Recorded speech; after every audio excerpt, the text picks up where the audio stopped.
I was involved in a bit of an incident flying into AirVenture a couple years ago. Oh, okay. Everybody on final, go around. Everybody on final, go around, go around. Detail, go around for me. If that somebody looks like landing opposite direction. There you go. Thank you. My God. During the event, this is quite literally the world's busiest control tower, and I made a mistake after that go-around, which resulted in me talking to ATC for the most exclusive interview I've ever done with Flight Chops. But you're going to run into 20 people up here, all making this work. Wow. So it's a tremendous team effort. We all want to be here. We all love being here. We all bid to do this every year. It's like a family. This is our happy place. We love this stuff. So I've never seen anyone get that kind of access to the tower, which I greatly appreciated, so we're going to share that, as well as a bunch of insights to help you fly in safely. So if you've been living under a rock, you may not have heard of EAA AirVenture, which is the world's biggest air show. And for close to 10,000 pilots, a highlight is to fly yourself in and camp under the wing. So it can be a bit of a race that first weekend to get the camping spots, which are first come, first serve. There's a 36-page procedure that you need to understand how to fly in here. It is definitely not standard operations, and I'm going to try to share what I've learned having done this many times. But the first trip for the RV-14 was Oshkosh 21, and we kind of cheated. Gotta be honest, I'm not super sad that we're not doing a regular arrival. Me either. I had very little experience flying the airplane at the time, so I made the decision to go before the FISC arrival procedure even started. So there was no traffic, and we basically flew a normal pattern. Beauty. I went solo in 2022, which I don't recommend. RV half mile southwest of Fisk, rock your wings. Good rock, fly over Fisk Avenue. You're getting 1-8, I'll be right back with you, stay with me. It's more fun, but a lot safer if you've got a second set of eyes for this. Is it a good flight in? I've never experienced what we went through just now. We got kicked out twice. Put in the hold, both times not our fault. I'm catching this guy and I'm going 75. I'm dying. At best, this is challenging, but in 2023... Oh, okay. Everybody on final, go around. Everybody on final, go around, go around. Detail, go around for me. If that somebody looks like landing opposite direction. There you go. Thank you. Oh my God. Charlie Foxtrot, Charlie Golf Alpha, you on frequency? Affirmative. Charlie Golf Alpha, turn southbound now. We need you to turn southbound now. You're going in the opposite direction of traffic. Yeah, well, I got kicked out from the everybody had to go around, so where do you want me? And that was the event that put me on the radar with KOSH ATC, pun intended. And that led to Christian seeking me out on the grounds, which led to the interview that we'll be getting to shortly. But I have to admit, I had some PTSD leading into flying the 2024 arrival. Just keep a good scan. This is the scary part. Scanning for traffic while setting up to join at the initial waypoint can be very challenging. Look at this. Gonna make a modified That is frightening for runway if that's 9. someone right on top of us. Make sure you check your gear. Monitor tower now on 118.5. And back to the Cessna type. Is there someone like right up there? Look up. Keep the microwave antenna off your right-hand side. Look at that. Here's, I believe it was. If that's real. Start your descent. You can monitor tower 118.15. It's like we're in flight with that guy. If he's that close, we might be like under his nose. You know what I mean? But you need to continue to be hypervigilant even after you're established. I got a highway, lowway about a mile and a half south of Fisk. Are you in flight? Negative. I got yellow RV. I thought there was someone close on my scope. Alright, I got the Cessna, that's number 2. We're going to have to turn you back out. That space is us too tight to see coming up. I expect to turn to the west shortly for my Cessna. The RV with the wigwags, rock your wings.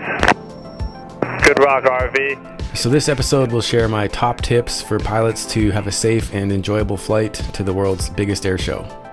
Skywatch Insurance reached out to me and let me know that they appreciated the work that I've done with Flight Chops over the years, helping to share the story about safely arriving into AirVenture. And with no strings attached, they wanted to help support this episode leading into the 2025 event. And while as a Canadian I can't actually use their service, this looks like the most flexible renter coverage I've seen for both students and CFIs. They've got plans available by the day, week, month, or year. And for aircraft owners, there's no need to wait for a broker's call. Everything is online and instant. You can get your coverage by visiting the landing page they made for me, which would help let them know I sent you. And the application process via the web or mobile takes minutes, and you'll have detailed custom policy options nearly instantly. So back at AirVenture, it was a really cool opportunity to be invited up to the tower by Christian. I found out he's a longtime Flight Chops fan, and his team was actually working when Katie and I got sent around in 2023.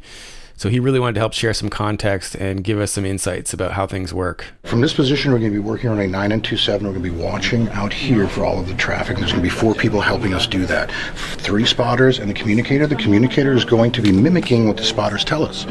And every little section is in a different person's responsibility. So as a communicator, if I'm standing here, that's my runway. And I'm not doing anything. I'm not looking this way. I'm not looking that way. I'm here. I'm very focused because there's so much to watch. And it takes teams of people to do it. On top of that, we have all these people behind us who are looking at a big picture. And they're going, oh, they don't know something. They're going to yell it out. Hey, we've got somebody over the lake. We need to bring them in. We have warbirds over the island. We have people coming in from Fond du Lac. There's so much going on at any one time during our operations, not air show. And it's the same on that side. So there's your south. All the same stuff over here. It's going to be repeated just like it is over here. Yeah, but during the air show itself, it's all Air Boss. We're monitoring the overall operation. Air Boss controls the field. We have nothing to do with it. There's a tower to the north. If you look up to the north, there's a little tower there at the end of Vintage Warbird.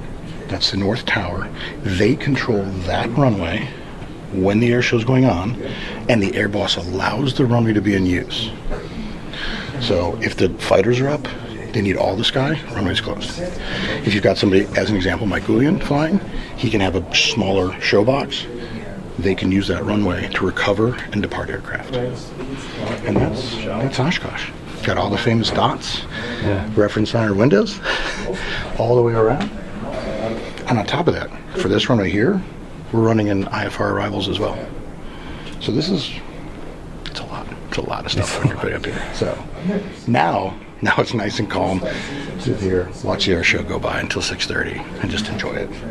When the air show ends, we generally prioritize departures because, like as an example, last year on a Thursday, I think it was, we had departures all the way to the fence on the south side. And it took over 2 hours to clear that out. Yeah, I remember that. So that didn't include the people up here. That's just there. Right. So everybody who's out at Fisk is like, we can't do it.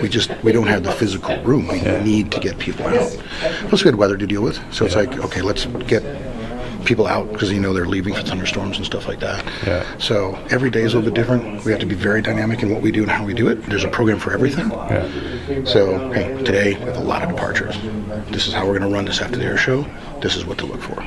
Hey, it looks early in the week, pretty light. Yeah. Normal ops. So this year I'm going to have the RV-14 on display at the ISC booth 2023. It was at Hartzell, and it was a real honor to be beside Michael Goulian's plane. And we both share a sponsorship with Bose, and this year Bose is going to be giving away multiple headsets.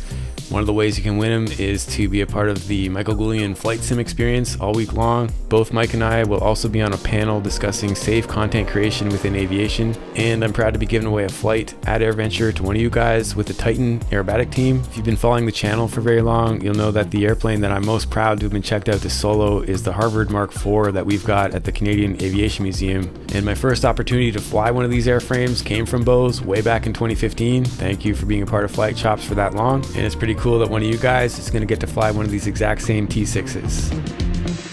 Okay, so in terms of my tips to arrive here safely, I think the first one is to consider where you're staying, because it can take a lot of the pressure off if you don't worry about trying to camp under the wing.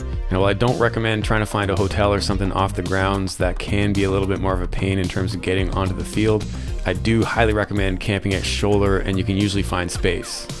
Check out this awesome setup my buddy Thad made for us. This is a really good size tent. I can stand up in it. Never been in a tent this big. I got my workstation here, but this is kind of awesome with a kitchen. How's it going, Thad? Good morning. We have got hot tea being poured that was boiled via battery. 5 kilowatt hours of storage, 600 watts of panel. We've almost used 20% of it at most on a day, so. Do you want to see the coolest thing in here? Yes. This fridge. Also powered by battery. 37 degrees. And we found the ultimate hack staying with one of the established groups close to the main gate. All right, Neil, tell me about where we're at. We call it Plaquefontaine. And Plaquefontaine means a squatter camp. Well, we're definitely, our team is squatters. Good. So I appreciate the invite to be a part of your group here. Neil and his team have been running this for over 26 years, and they've got some pretty creative ideas. Well, last year was very hot, and so we decided to put in something to let the guys cool themselves down. We call it a fire pool. So I suppose it is a little bit of a safety thing. If we need water instantly, put our tents or on fire or something, we've got it, yeah. But it needs to be tested every now and then to check to make sure it's wet enough. Wet enough and deep enough and cool enough to put out a fire. So explain to me how this works. Yeah, well, it's Johannesburg. It's all over South Africa. I've got people from different regions in New Zealand. I've even got a guy from Japan this year. And we've got guys from Namibia, Zimbabwe. We just put together a package to make it easy. So there's flights involved, transfers between Chicago and Oshkosh. And then they get here, they've got a tent and they've got a sleeping bag and a bit of an entertainment area. All they really need to do is bring themselves and their clothes, and everything is here. Right. So I mean, here you don't no traffic issues or anything, and you don't get a hotel in Oshkosh now. Appleton may be the closest hotel to get. Beyond bringing a buddy to help with traffic lookout, one of the biggest tips I can offer is to get comfortable flying your airplane slowly. Okay. I'm watching out also. That's his wake. Oh. Great. We'll get above it. Yeah. Okay. There's some flap speed now, one notch. So for the rest of the day, we're going to be one notch. Alright. You might need to maneuver while you're slow to avoid traffic, and also the pattern that you're expected to fly here can be pretty tight. RV turn base, RV turn base. Nice job, RV. You're following a twin. He's over the runway now, just over the pink dot. He's going to go down to the orange dot. I want you to go down to the orange dot also. I'm sorry, the yellow dot. You're clear to land at or after the yellow dot, RV. So pattern work, and specifically tight, low patterns, is something you're going to want to practice in advance well before you come here, because the pressure can be high. And of course, the last thing you want to do is study the heck out of that NOTAM, or notice as it's called now. No excuse for not being familiar with all of that. And again, another reason why you want someone else on board is to help organize that, because sometimes you might think you're doing one thing and then ATIS tells you the runways have switched, or you need to brief a different hold than you expected. And something I learned the hard way is brief the departure for the runway that you're flying, because just in case you do get told to go around, you need to know how you're leaving, because sometimes ATC is just too busy to give you specific instructions. But if you can avoid flying the arrival when it's busy, I definitely recommend that, and that's partly why I don't really think camping under the wing is worth fighting for. Thanks for watching to the end, and please do check the description for details about what's going on and how you can win the various things that are being given away. And until the next one, keep your flight chops sharp. Sure. Being at shoulder is huge. Yeah. And being able to just scoot right over to the grounds and be in the community of everything. Close, yeah, it makes a big difference, getting close, yeah. Another thing, we, all the sleeping bags, so we left with like 200 sleeping bags. Yeah. And I say to the guys, you can take them home, or leave them here and we'll donate them to a homeless shelter. Right, that's good, yeah. So last year we packed all the sleeping in that van of ours, that 15-seater van. So it was from behind the driver's wall to the back door was just full of sleeping bags. To donate. Yeah, so I get to the homeless shelter office and I say to them, hi, I've got a couple of sleeping bags for you. So they call Joe out, and Joe comes out with a shopping trot, a shopping cart. So I think to myself, that's not going to cut it, but I won't say anything. So we get to the van and open up the doors, and he stands there, hallelujah, hallelujah.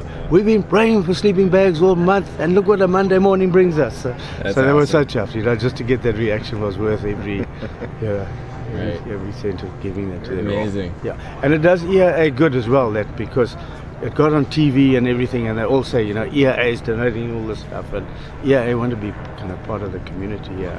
Well, thanks a lot for inviting us to be a part of it. Really appreciate it. Thanks, Steve. Thanks for joining us, and we hope to see you next year. I think we will. Yeah, fantastic. This is a good setup. You know what's kind of funny about getting this together is I didn't know anything about the South African camp. Okay. So Steve tells me that we're staying with some group from South Africa, and talk to Neil, right? Yeah. And I didn't know if this was like 5 people. Okay. or like 10 people, So I'm just like, so when I'm coming over here, or 178 people.